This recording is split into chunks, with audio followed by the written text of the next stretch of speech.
Before we jump into today's episode, here's our review of the week. This one's from Not Your Average Mom, entitled Always Learning. I've been diagnosed with ADHD since I was in my 20s. I was just put on meds and continued bad habits leading to self-medicating, and now I'm sober and a mom with ADHD and other disorders. This has helped me give perspective and understanding, and it's informative. Glad I found this. Well, congratulations, Not Your Average Mom. That is a huge milestone. I am so proud of you, and I hope you are too. And Mama, if you have not left a review for the podcast, please head over to your podcast app and let me know what you think, and hopefully give those 5 stars. Are you overwhelmed by motherhood and barely keeping your head above water? Are you confused and frustrated by how all the other moms make it look so easy? You can't figure out how to manage the chaos in your mind, your home, or your family. I get you, Mama. Parenting with ADHD is hard. Here is your permission slip to let go of the Pinterest-worthy visions of organization and structure fit for everyone else.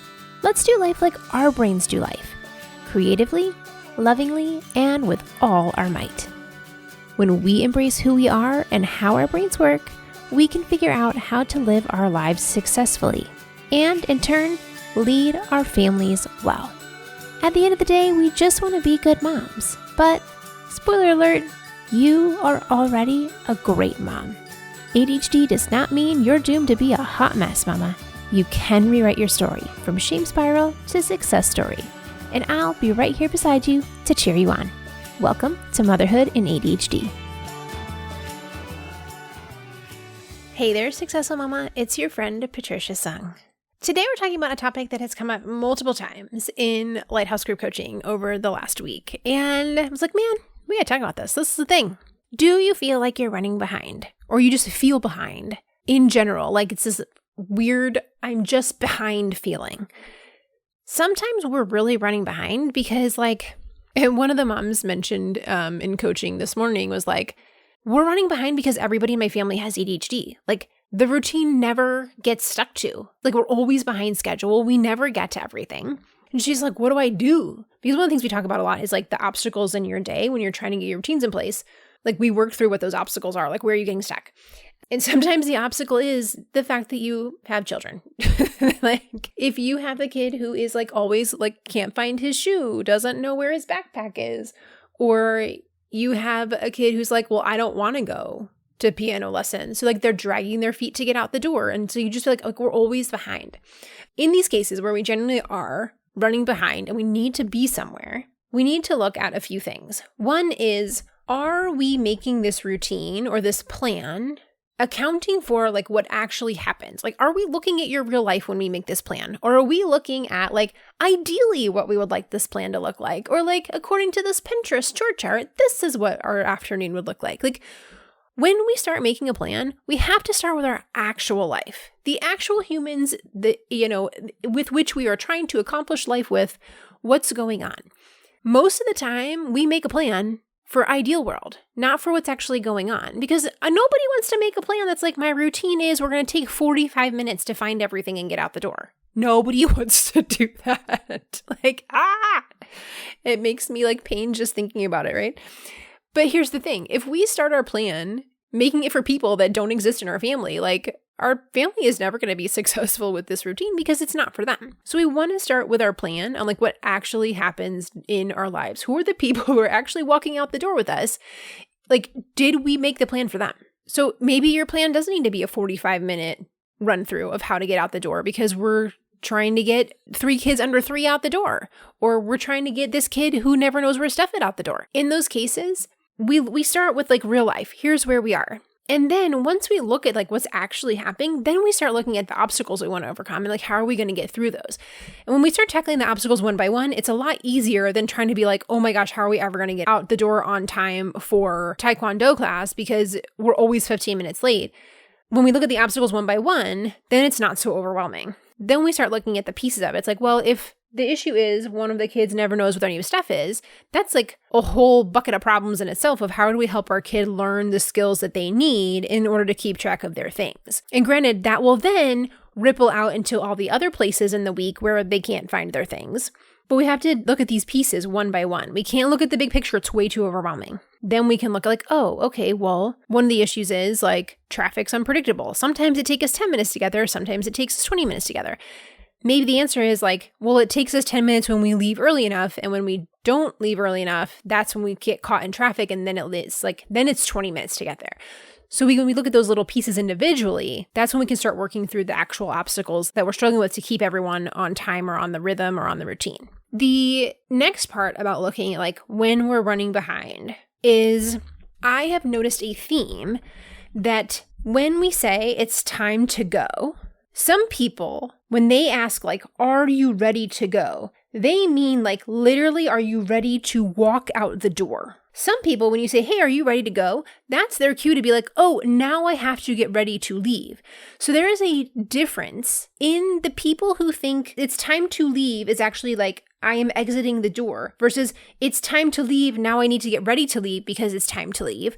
These are two different mindsets. FYI, my husband has one of those and I have the other one, which has been quite the progression in trying to figure out how to make this work.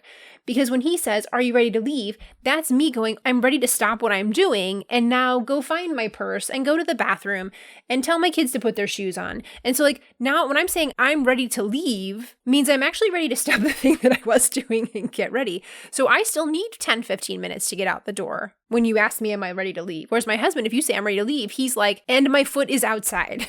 So which version of are you ready to leave are you working with here? And then we need to like all be on the same page of like when we say ready to leave, are we talking about we're actually going to get in the car and buckle up? Or now everyone needs to get their stuff and find the book they want to read in the car and blah, blah, blah. It's almost time, Mama. We are in the final stages of planning our fall ADHD Luxury Moms Retreat and Getaway weekend. You deserve a weekend to step away, slow down, take care of yourself, and also meet a bunch of other ADHD moms who get how you think. If you want to be the first to know what's going on for next year's retreat, sign up for the waitlist now at patriciasung.com/retreat-waitlist. Put your name on the list and we'll let you know as soon as the early bird tickets are ready. Now you know it's going to be a great time, especially since half the moms who came last year have already signed up for this year. So come join us, spend the weekend building up your toolbox to take care of you and taking a deep breath to relax and enjoy the calm of a weekend away. patriciasung.com/retreat-waitlist. Okay, so that's part of the problem is the actual, I am running behind. What do we do about this? On the other side of, are you feeling behind, is the question of, are you actually behind?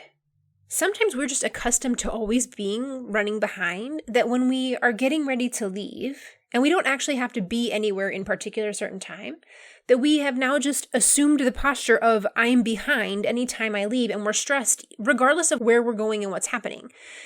Example, you want to go take the kids to the library.